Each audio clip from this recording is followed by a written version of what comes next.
Hello बच्चों, तो कैसे हैं आप सभी। आई होप आप लोग बहुत अच्छे होंगे। So welcome to learning by line 10। मैं हूं आपके साथ प्रियंका मैम। आप लोगों के लिए लेकर आई हूं आज क्लास 10 का चैप्टर नंबर 4 जिसका नाम है एग्रीकल्चर यानी कि कृषि। कृषि जो है बच्चों, इस चैप्टर से जो हम करने वाले हैं आज कवर करेंगे NCERT plus additional question answer, जिससे कि जो आपके एग्जाम की तैयारी है वो बहुत अच्छे से हो सके और जो आपके टॉपिक्स होते हैं बुक में उससे रिलेटेड जितने भी क्वेश्चंस हैं वो सब जो है आपको इस लेक्चर में देखने को मिलेगा। और एनसीईआरटी सॉल्यूशन इसलिए करवाया जाता है क्योंकि आपका जब एग्जाम होता है या प्रीबोर्ड होता है, जब भी क्वेश्चंस बन के आते हैं तो एग्जैक्ट आपके कभी कभी बैक एक्सरसाइज के क्वेश्चंस भी लिए जाते हैं, है ना। और जो बैक एक्सरसाइज के क्वेश्चंस होते हैं बच्चों आप लोगों के, वो होते हैं आपके टॉपिक वाइज, जिससे कि आपका जो टॉपिक है वो अच्छे से कवर हो सके और जो टॉपिक वाइज जो है आप लोग का जो कॉन्सेप्ट है वो अच्छे से क्लियर हो, है ना। इसीलिए जो है एनसीईआरटी सॉल्यूशन के साथ साथ मैं लेकर आई हूँ एडिशनल क्वेश्चन आंसर, जिससे कोई टॉपिक आपका रह भी गया एनसीईआरटी क्वेश्चंस के अकॉर्डिंग तो वो कवर जो है आपका एडिशनल क्वेश्चन आंसर हो जाएगा। तो जैसे कि आपको ये पिक्चर दिख रहा है कि एग्रीकल्चर है ना, आपका चैप्टर किस पे बेस्ड है, पूरा एग्रीकल्चर कृषि की। जो कृषि है बच्चों, कितने टाइप की फार्मिंग होती है ना, कितने टाइप की फार्मिंग की जाती है और फिर कितने टाइप के सीजन होते हैं अकॉर्डिंग टू फार्मिंग, किस टाइम हम फार्मिंग करना चाहिए, किस टाइप पे जो फसल है वो कैसी होती है, सीजन कैसे होते हैं, किस टाइप के सीजन के अकॉर्डिंग हमें फसल मिलती है और जो आपकी फसल होते हैं, क्रॉप्स होते हैं वो किन किन टाइप के होते हैं, ये सारा पूरा जो कॉन्सेप्ट है वो आपका कॉन्सेप्ट बताता है, वो बताता है कृषि यानी एग्रीकल्चर, है ना। जो एग्रीकल्चर है बच्चों, जो आप फार्मिंग देखते हैं तो कितने टाइप के होते हैं, तीन टाइप के आपकी फार्मिंग बताई गई आपके बुक के अकॉर्डिंग कि प्रीमेटिव सब्सटेंस और फिर है आपका इंटेंसिव सब्सटेंसेस, फिर है आपका कमर्शियल फार्मिंग, है ना। जो प्रीमेटिव है उसमें क्या होता है, इस फार्मिंग में जो बच्चों, इस फार्मिंग में क्या किया जाता है, ट्रेडिशनल जो फार्मिंग चली आ रही है अकॉर्डिंग टू ट्राइब कंडीशन, जो ट्राइबल होते हैं अपना जो फार्मिंग करते हैं वो बिल्कुल नेचुरल तरीके से करते हैं, कोई भी अदर एडिशनल फर्टाइल यूज नहीं करते हैं। जैसे कि आपने पढ़ा भी होगा सिविक्स में कि जो शिफ्टिंग कल्टीवेशन है और जो ट्राइबल होते हैं वो क्या करते हैं, जब मानसून का टाइम आता है, मानसून का टाइम होता है तो वो क्या करते हैं, जो पेड़ पौधे होते हैं, जो वन होते हैं उनको काट करके उन्हें जला देते हैं। जलाने के बाद जो उनके राख बन जाते हैं, उसी राख का वो क्या करते हैं, अपने खाद के रूप में, उर्वरक के रूप में उसका यूज करते हैं। तो फर्स्ट मानसून जब होती है, रेन आती है, तो उसमें सीड्स जो है वो सो करते हैं, अपनी फसल को स्टार्ट करते हैं, है ना। तो वो क्या होता है, वो होता है प्रीमेटिव, यानी कि जो फसल है उस फसल से जो भी आपको क्रॉप निकल के आएगा वो किसके लिए बेस्ड पे है, जीवन यापन के लिए है। उसे बेचने के लिए, वो बेचने के मकसद से नहीं बनाते हैं, ना ही उगाते हैं। क्यों, इसका जो पूरा एक उद्देश्य है, उसका जो ऑब्जेक्टिव है वो क्या है, अपने जीवन यापन के लिए उस फसल का क्रिएट करना, ओके, हार्वेस्ट करना। और सेकेंड है आपका इंटेंसिव। इंटेंसिव में क्या होता है, इसमें जो फसल होती है बच्चों वो आपके पास क्या होता है, लैंड तो आपके पास कम होता है लेकिन आपको उससे ज्यादा आउटपुट चाहिए। ऐसा क्यों होता है, इनहेरिटेंस की वजह से होता है। जैसे आपके दादाजी हैं, फिर उनके जो है 2 बेटे होंगे, तो जो लैंड है, लैंड तो उतना ही रहेगा ना जितना आपके दादाजी के पास है, तो वो जो लैंड है, वो जो जमीन है वो 2 हिस्सों में बढ़ जाती है। तो क्या होता है, जो जमीन के टुकड़े होते हैं वो तो कम हो जाता है लेकिन पॉपुलेशन तो ज्यादा इंक्रीज हो रही है। उस इंक्रीजन को यानी कि उस फूड रेंज को बनाने के लिए, उसको फुलफिल करने के लिए, तो छोटे से लैंड पे ही हम क्या करते हैं, ज्यादा से ज्यादा हाई सीड्स और जो उर्वरकता वाले सामान होते हैं, खाद होता है, उनका यूज करके हम क्या करते हैं, अलग अलग फसल को उगाते हैं ताकि हमें उससे क्या मिल सके, हाई आउटपुट मिल सके, ओके। तो आपको है वो दोनों समझ में आ रहा होगा। थर्ड होता है आपका कमर्शियल फार्मिंग। कमर्शियल फार्मिंग होता है, इसका उद्देश्य होता है, यानी कि एक आप इसका एग्जांपल ले सकते हैं, जैसे प्लांटेशन, टी कॉफी का प्लांटेशन आप देखते हैं, यानी क्या होता है, बहुत बड़े जमीन पर, बहुत लार्ज स्केल पे हम क्या करते हैं, एक ही तरह की जो हम क्रॉप करते हैं, तो उसका मेन ऑब्जेक्टिव होता है हमारा कमर्शियल, है ना। उसका हमें क्या करना होता है, मार्केट में बेचना होता है। तो थर्ड नंबर की जो आपकी फार्मिंग है वो होती है आपकी कमर्शियल फार्मिंग।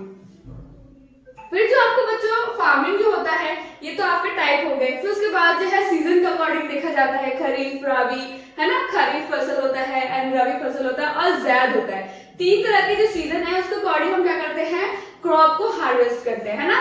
अगर आप अपने एग्जामिनेशन के अकॉर्डिंग देखो, है ना, जैसे आपकी पढ़ाई स्टार्ट होती है, आपकी जो पढ़ाई होती है फर्स्ट टर्म की अकॉर्डिंग टू, तो फर्स्ट टर्म जो है, अगर उसको मान लो आप खरीफ फसल, है ना, खरीफ क्रॉप को समझ लो, तो ये फर्स्ट टर्म आपका कब होता है,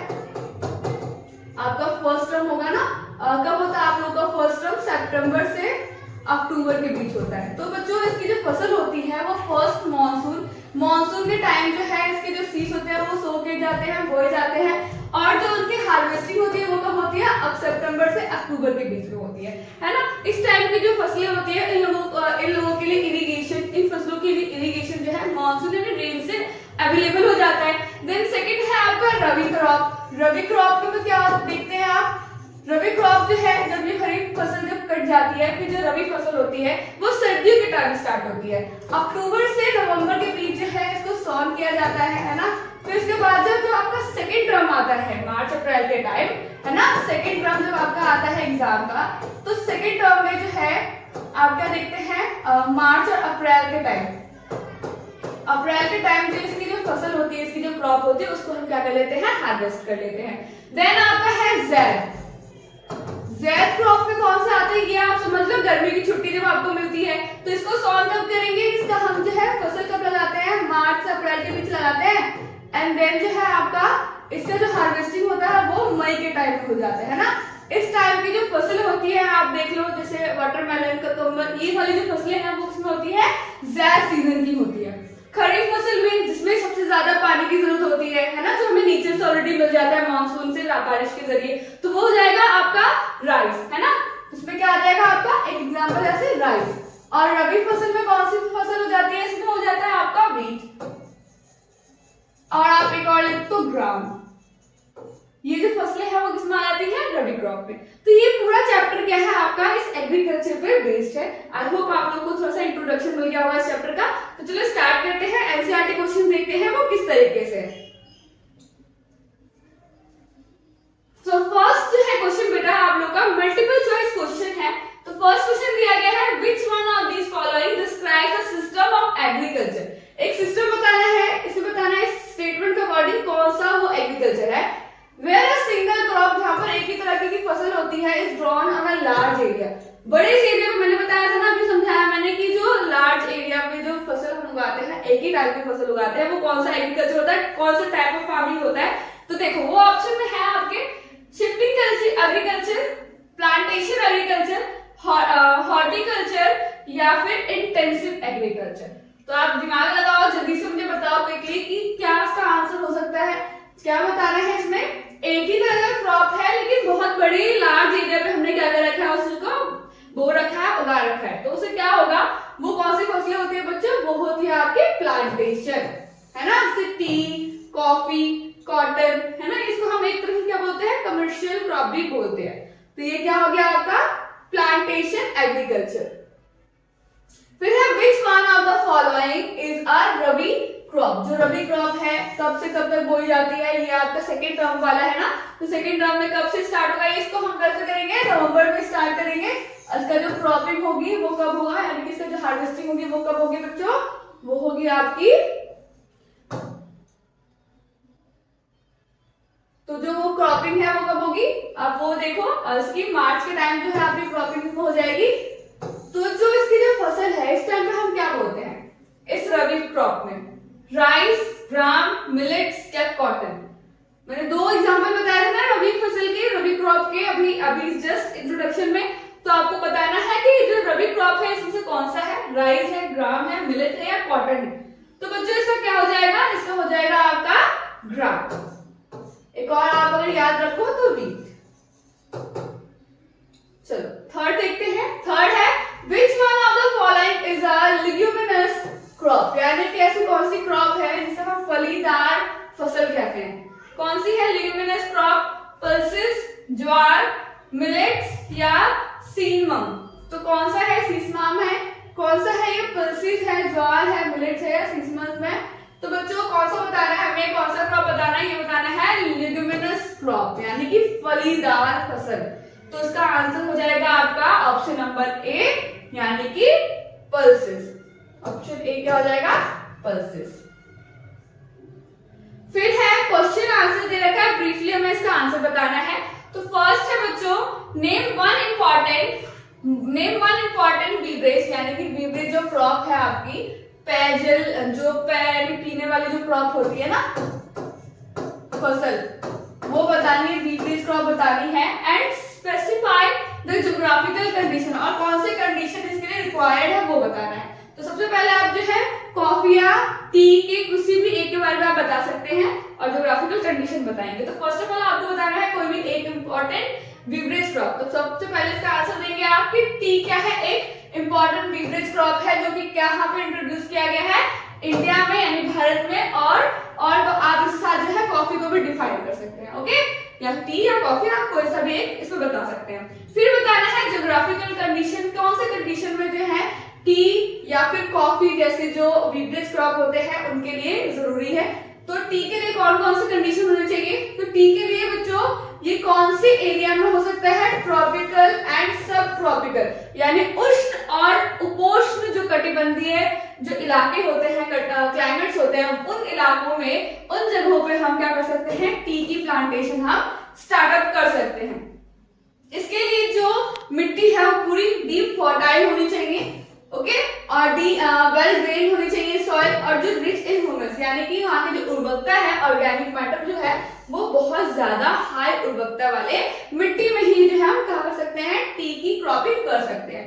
देन टी वर्सेस जो इसकी झाड़ होती है require warm and most Frost free climate and through the year, पूरे साल तक बिल्कुल ऐसे ही क्लाइमेट होना चाहिए, and frequent showers evenly distributed over the year ensure continuous growth of the tender leaves।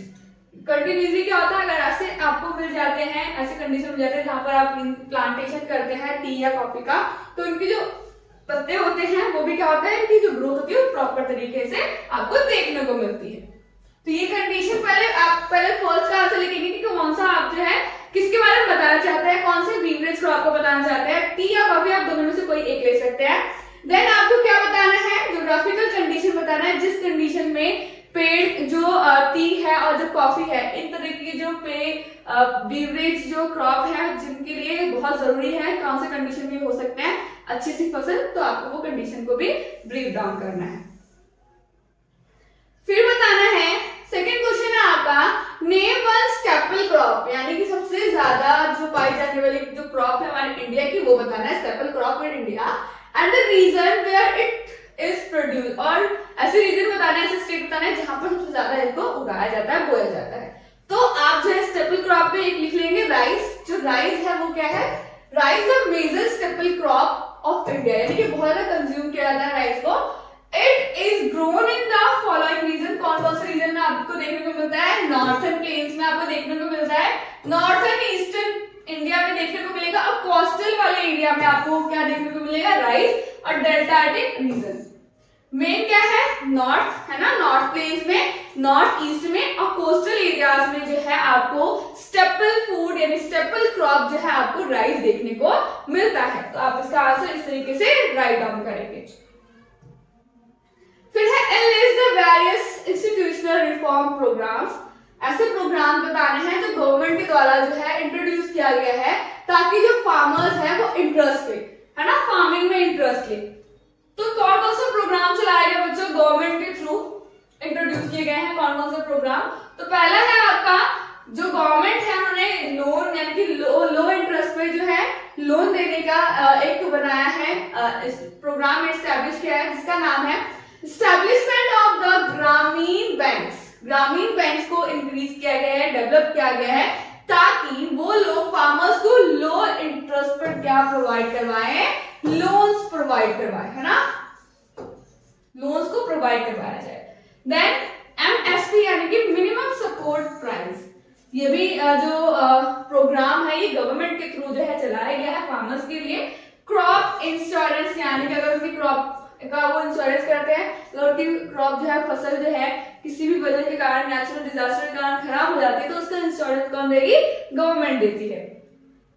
Subsidy on fertiliser, है ना, फर्टिलाइजर्स पे भी क्या दिया है, सब्सिडी दिया गया है।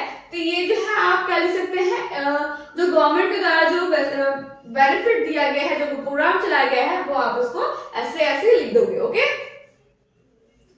फिर थर्ड क्वेश्चन है आपका, answer the following question in about 120 word. हमें कम से कम कितने वर्ड में लिखना है, 120 वर्ड में इसका आंसर लिखना है। तो फर्स्ट जो है क्वेश्चन इसके अंदर है, suggest the initiative taken by the government, यानी कौन उठाएगा गवर्नमेंट के through to ensure the increase in agriculture production, ताकि एग्रीकल्चर प्रोडक्शन को बचाया जा सके। तो कौन कौन से कदम उठाए गए, कौन कौन से ऐसे प्रोग्राम चलाए गए हैं, तो देखिए कौन कौन से initiative taken by the government. इसका आंसर आप ऐसे लिखो, to ensure the increase in agriculture production. क्या बनाया गया है, किसान क्रेडिट कार्ड बनाया गया है, केसीसी बनाया गया है। इसमें क्या होता है, क्रेडिट कार्ड जो है, किसान क्रेडिट कार्ड के अंदर क्या बताया गया है, ये पर्सनल एक्सीडेंट इंश्योरेंस स्कीम है। और एक है where introduce the benefit of the farmer, जहां पर जो है फार्मर्स किसानों को बहुत ज्यादा बेनिफिट देखने को दिया जाता है। Special welfare bulletins and agricultural programme for farmers, बहुत सारे प्रोग्राम चलाए गए हैं फार्मर्स के लिए और इंट्रोड्यूस किया गया है रेडियो और टेलीविजन के थ्रू कि क्या क्या जो है प्रोग्राम एग्रीकल्चर के फील्ड में लाया जाएगा। और क्या है, अनाउंस मिनिमम सपोर्ट प्राइस जो है अनाउंस किया गया है गवर्नमेंट के through. Remunerative and procurement prices, पहले से प्राइसेस फिक्स कर दिए जाते हैं for important crops to check the exploitation of the farmers by speculator and middleman। जो बिचौलिया होता है, जो सामान को बेचता है, वो कहीं उस सामान के जो है रेट कम देगा फार्मर से और लोगों को ज्यादा रेट में बेच करके इस तरीके का प्रॉफिट वो ना कमा पाए। इस तरीके से जो गवर्नमेंट है उन्होंने इस तरीके के क्या बनाए हैं, प्रोग्राम बनाए हैं, ताकि किसानों को जिनका एक्चुअल मेहनत है उनको उस चीज का सही प्राइस दिया जा सके। Then provision for crop insurance किया गया है, ताकि अगर किसी भी डिजास्टर के थ्रू, चाहे ड्रॉट आ गया, फ्लड आ गया है ना, साइक्लोन आ गया, फायर हो गया, डिजीज हो गया, तो किसी भी कारण अगर उनका फसल जो है खराब हो जाता है तो उन लोगों को क्या दिया जाता है, इंश्योरेंस दिया जाता है बाय गवर्नमेंट। और कुछ ऐसे बैंक क्या किए गए हैं, ग्रामीण बैंक चलाए गए हैं, ग्रामीण बैंक को डेवलप किया गया है ताकि जो फार्मर्स हैं उन लोगों को लो इंटरेस्ट में क्या दिया जाए, उनको लोन दिए जाए और फैसिलिटी दी जाए ताकि फार्मर जो है एग्रीकल्चर के प्रोडक्शन को और इंक्रीज करे। Societies and banks to providing loan facility, इस तरीके से आप इसका आंसर लिखोगे, to the farmers at the lower rate of the interest were some important step in this direction. जो गवर्नमेंट के थ्रू जो है इस डायरेक्शन में एग्रीकल्चर के प्रोडक्शन को इंक्रीज करने के लिए बहुत सारे कदम और बहुत सारे इनिशिएटिव जो है दिखाए गए हैं गवर्नमेंट के थ्रू। इस तरीके से आप इसका आंसर लिखोगे, इसका आप स्क्रीनशॉट ले लो। पहले आप ये लिख दोगे, 2 पॉइंट्स के लिखोगे कि कौन कौन सी चीजें की गई हैं, फिर जो है आप इसका पैरा भी लिख सकते हैं इस तरीके से। चलो नेक्स्ट देखते हैं। नेक्स्ट क्वेश्चन है, describe the geographical conditions required for growth of rice. Rice क्या है, हमारा स्टेपल क्रॉप है ऑफ इंडिया का।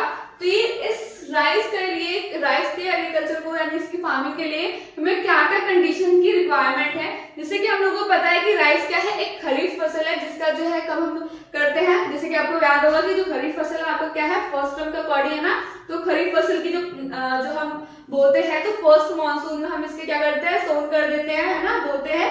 देन इसकी हार्वेस्टिंग कब होती है, इसकी हार्वेस्टिंग आपकी ठंडी के टाइम पे यानी कि सितंबर अक्टूबर के टाइम पे इसकी हार्वेस्टिंग हो जाती है।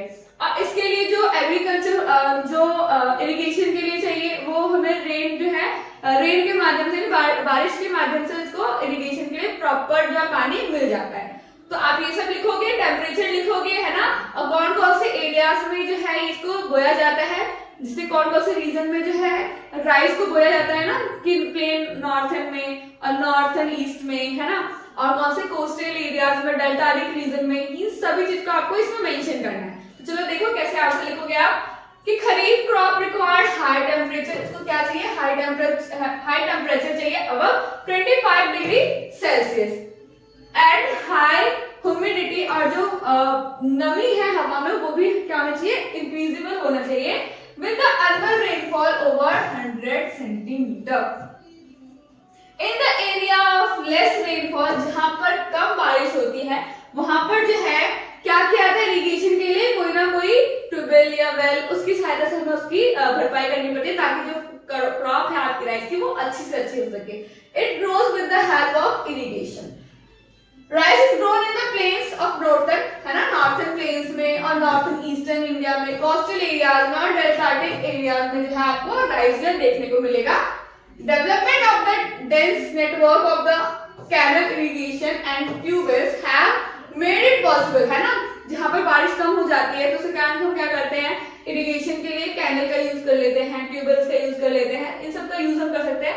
ऐसे भी कुछ एरिया है जहाँ पर जो है रेनफॉल कम है, जहाँ पर रेनफॉल कम होने के कारण उन्हें क्या करना पड़ता है, राइस तो उगाना ही उगाना है, तो क्या करते हैं वो लोग ट्यूबवेल्स का यूज करते हैं इरिगेशन के लिए, और वेल्स का यूज करते हैं। कौन कौन सी जगह पे, जहाँ पर बारिश कम होती है, सच एज कौन से इलाके हैं ये, Punjab, Haryana and western Uttar Pradesh and part of Rajasthan. तो इस तरीके से जो है आप लिखोगे कौन कौन से खरीफ फसल, कोई भी खरीफ फसल के बारे में, इसमें राइस के बारे में बोला ना, तो खरीफ फसल है एक तरीके का ये, तो आप राइस के बारे में थोड़ा ब्रीफ कर दोगे, देन क्या क्या ज्योग्राफिकल कंडीशन चाहिए आपको वो इसमें लिखना पड़ेगा। नेक्स्ट देखो, तो बच्चों यहाँ तक क्या था आपका, ये पूरा एनसीईआरटी क्वेश्चन आंसर था। आई होप आप लोगों को ये समझ में आ गया होगा क्वेश्चन। और बच्चों जब आप क्वेश्चंस की तैयारी करोगे तो आपको ये पता होना चाहिए कि कितने तरीके के आपके फार्मिंग है, देन कौन कौन से सीजन अवेलेबल होना चाहिए, है ना। फिर उसके बाद कुछ ऐसे क्रॉप्स हैं जिसका आपको क्या पता करना है, उसका एरिया पता करना है, सीजन पता करना है, कौन सी है खरीफ, रबी, जैद कौन सी है, देन उसका क्या पता करना है कि उसका टेम्परेचर कितना है, वो सारी चीजें, और रीजन। ये 4-5 पॉइंट जो है आपको पता होना चाहिए कौन सी फसल जो है कब उगाई जाती है, ये सारे पॉइंट्स आपको याद होने चाहिए। तभी आप जो है, आपको अगर क्वेश्चन जरूरी नहीं है ना कि हमेशा आपसे राइस के बारे में पूछ लिया जाए, कभी आपसे पर्ल्स के बारे में पूछा जाएगा, है ना, तो ऐसे क्वेश्चंस आते हैं, लेकिन राइस का तो आप जरूर याद कर लेना, ये बहुत इंपॉर्टेंट क्वेश्चन है। तो इस तरीके से आपको सारे क्रॉप के कंडीशंस और ज्योग्राफिकल कंडीशन आपको ऐसे याद रखने। तो चलो नेक्स्ट देखते हैं एडिशनल क्वेश्चन आंसर। तो फर्स्ट है एमसीक्यू है, इसमें देखिए which of the following crops are a rabi crop, इसमें से कौन सी इज अ रबी क्रॉप, कौन सी है इसमें से, पैडी, व्हीट, जूट, मेज। रबी फसल पूछिए ना आपसे, रबी फसल पूछिए कौन सी है, तो आप सभी बता दोगे कौन सी है इसमें, ये है व्हीट, गेहूं। फिर है which state is the largest producer of the rice in India, सबसे ज्यादा जो है राइस कौन सा जो कंट्री है, कौन सा जो स्टेट है वो सबसे ज्यादा प्रोड्यूस करता है, पंजाब, वेस्ट बंगाल, महाराष्ट्र या गुजरात। तो कौन सा होगा, इसमें हो जाएगा आपका वेस्ट बंगाल, ऑप्शन बी इसका करेक्ट हो जाएगा। फिर है which farming of method involves growing several crop on a piece of land in a planned manner, plan करके हमें क्या करना है, क्या करना है, क्रॉपिंग करनी है। वो कौन सा फार्मिंग होगा जिसमें हम प्लान करके करते हैं, plantation farming, intensive sustains farming, या मिक्स फार्मिंग, या क्रॉप रोटेशन, है ना। छोटे से एरिया पे हमें बहुत सारी खेती करनी है, कौन सी होगी, तो वो होगा आपका क्रॉप रोटेशन, ऑप्शन बी इसका करेक्ट आंसर हो जाएगा। फिर है कि जो टी कल्टीवेशन है उस चीज के लिए क्या रिक्वायर्ड है, यानी कि ज्योग्राफिकल कंडीशन जो हमने पढ़ा वीवर्स क्रॉप के लिए टी के बारे में, तो उसमें से बताना है कौन सा टेम्परेचर, कौन सा कंडीशन होना चाहिए, हॉट एंड ड्राई क्लाइमेट होना चाहिए, cool climate and well distributed rainfall होना चाहिए, या एक्सट्रीमली कोल्ड क्लाइमेट हो या डेजर्ट क्लाइमेट हो। क्योंकि ये टी है ना, यानी वीवर क्रॉप है ये, तो वीवरेज क्रॉप के लिए क्या चाहिए, इसके लिए चाहिए आपको ऑप्शन बी, यानी कि कूल क्लाइमेट होना चाहिए और वेल डिस्ट्रीब्यूटेड रेनफॉल होना चाहिए। तो ऑप्शन बी आपका क्या हो जाएगा, बिल्कुल सही होगा। फिर है which of the following is a commercial crop, आपको कमर्शियल क्रॉप कौन सा है, यानी कि वो फसल जिसका हम यूज किस लिए करते हैं, मार्केट के लिए करते हैं, कौन सा है, व्हीट, राइस, कॉटन या मेज। तो कमर्शियल क्रॉप जो आपको साफ साफ पता चल जा रहा है वो कौन सा आपका, कॉटन, ऑप्शन सी इसका बिल्कुल सही आंसर होगा, कॉटन क्या होगा इसका आंसर, बिल्कुल करेक्ट हो जाएगा।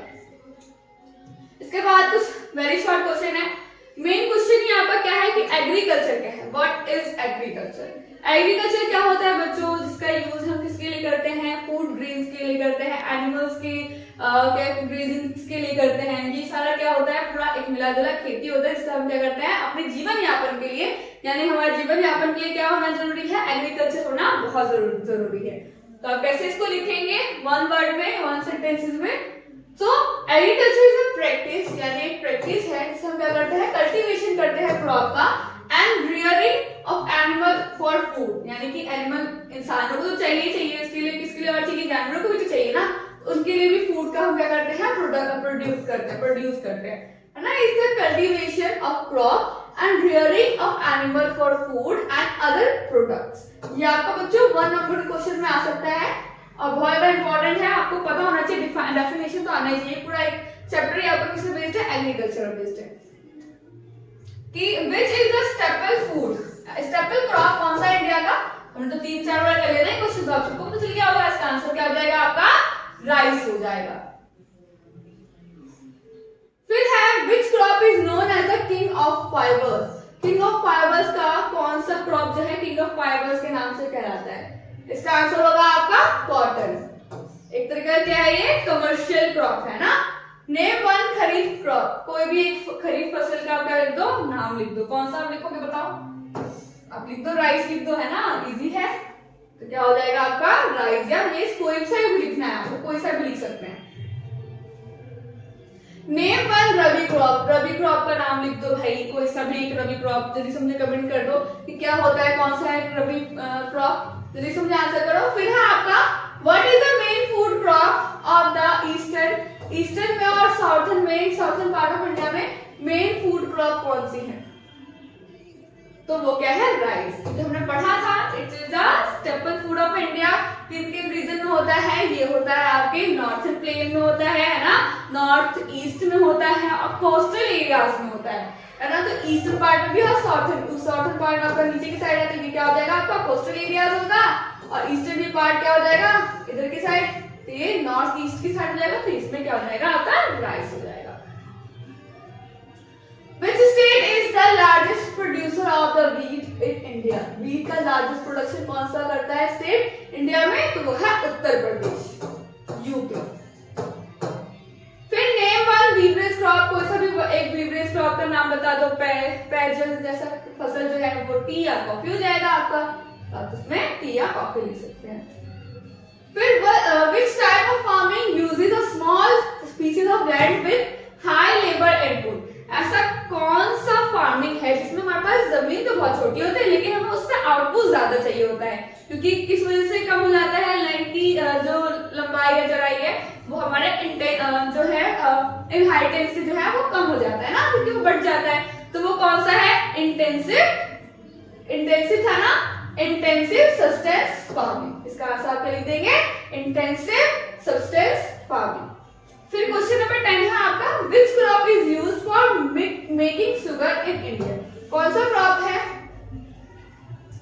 तो ये हो जाएगा आपका शुगर केन, है ना। गन्ने से आप क्या बना सकते हो, चीनी बना सकते हैं, तो आपको क्या हो जाएगा इसका शुगर केन।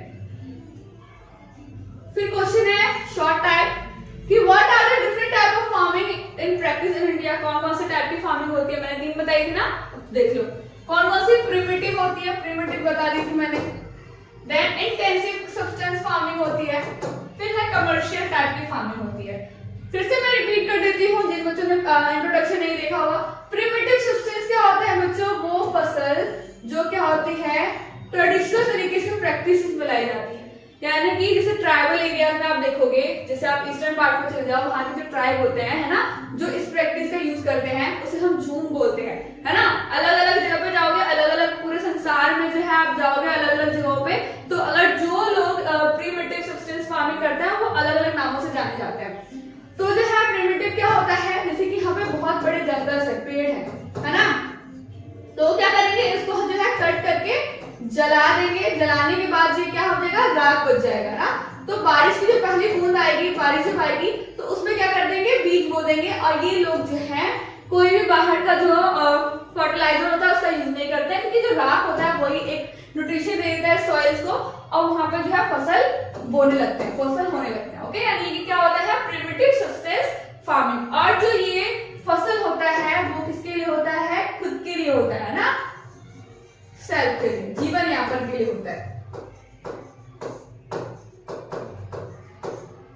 इसे ब्रीफ नहीं है, बट जो मैंने बताया आप उसे ब्रीफ करके इसमें लिख सकते हैं। फिर है इंटेंसिव सब्सटेंस फार्मिंग, वो कौन सी होती है, जैसे कि आपके ग्रैंडफादर है ना, ग्रैंडफादर है, उनके 2 सन है,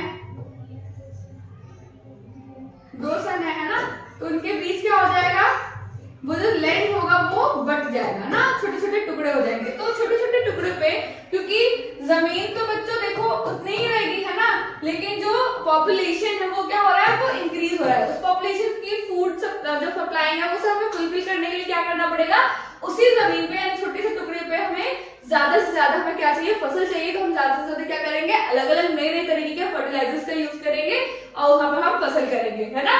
तो वो क्या होता है, इंटेंसिव सब्सटेंस फार्मिंग।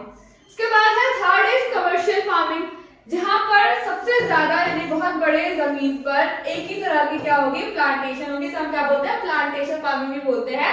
यहाँ पर एक ही तरह के क्या होंगे, फसल उगाए जाएंगे और इसका जो यूज है हम खुद के लिए ही नहीं बल्कि मार्केट के लिए करते हैं, बेचने के लिए करते हैं। तो वो हो जाएगा आपका commercial farming. This type of different in term of land size के अकॉर्डिंग, टेक्नोलॉजी के यूज के कारण एंड पर्पस ऑफ प्रोडक्शन, किस पर्पस से प्रोडक्शन करें, इस तरीके से जो है उसको तीन भागों में जो फार्मिंग है उन्होंने बांटा है एग्रीकल्चर को। आई होप आपको ये क्वेश्चन अच्छे समझ में आ गया होगा। ये 3 नंबर का है तब भी आप कर लेना, अगर 5 नंबर में है तब भी आप इसे ब्रीफ करके कर सकते हैं। फिर है what is the difference between kharif and rabi. जो खरीफ फसल है और जो रबी फसल है इसमें क्या डिफरेंस है आपको बताना पड़ेगा। जो खरीफ फसल है वो क्या होता है, सर हम कब सो करते हैं और कब उसका हार्वेस्ट करते हैं वो लिख देना। देन रबी फसल जो है तो कब हम बीज जो है सीड्स जो है कब उसका सोन करते हैं वो लिख देना और कब जो है इसको हार्वेस्ट करते हैं वो लिख देना और एक एक एग्जांपल देना। तो आप कैसे लिखोगे इसका आंसर, जो खरीफ फसल है वो जो है कब हम मॉनसून की फर्स्ट बारिश में स्टार्टअप करते हैं जून जुलाई में और उसको हार्वेस्ट करते हैं सितंबर में अक्टूबर में, है ना। तो इसका क्या हो जाएगा, राइस या फिर बीन्स। देन आपका रबी क्रॉप क्या है, rabi crop are sown in the winter यानी अक्टूबर दिसंबर के बीच में वो करते हैं, बोते हैं। देन हार्वेस्ट कब करते हैं, कट कब करते हैं, समर के टाइम यानी अप्रैल जून के time. Example wheat and barley. फिर थर्ड क्वेश्चन है आपका कि why is agriculture considered the backbone of the Indian economy. जो एग्रीकल्चर है, ऐसा क्यों बोलते हैं कि जो इंडिया है वो कृषि प्रधान देश है, हमारा एक बैकबोन क्यों है हमारे इकोनॉमिक के लिए, उससे कि एग्रीकल्चर। तो बच्चों यहाँ पर क्या है, कैसे हम बोल सकते हैं, यहाँ पर एग्रीकल्चर प्रोवाइड्स, एग्रीकल्चर से जो है लाखों लोगों को, बहुत सारे लोगों को क्या मिलता है, एम्प्लॉयमेंट मिलता है ना, लार्ज स्केल है ना, लार्ज सेक्शन को, किसमें, इंडियन पॉपुलेशन में। और क्या है, इट सप्लाइज फूड, और ये फूड दिया जाता है, सप्लाई करते हैं, इससे रॉ मटेरियल दिया जाता है इंडस्ट्रीज को and contribute to national income. और जो है फार्मिंग किस चीज में कंट्रीब्यूट करता है, हमारे नेशनल इनकम में कंट्रीब्यूट करता है ना। तो इसलिए हम क्या बोलते हैं, इसीलिए जो हमारा ये है एक का बैकबोन है एग्रीकल्चर हमारे इंडियन इकोनॉमी के लिए। It also support transportation and trade activities. So that is why we are called in agriculture is the Indian economic backbone, है ना। आप ऐसे इसका आंसर लिखोगे।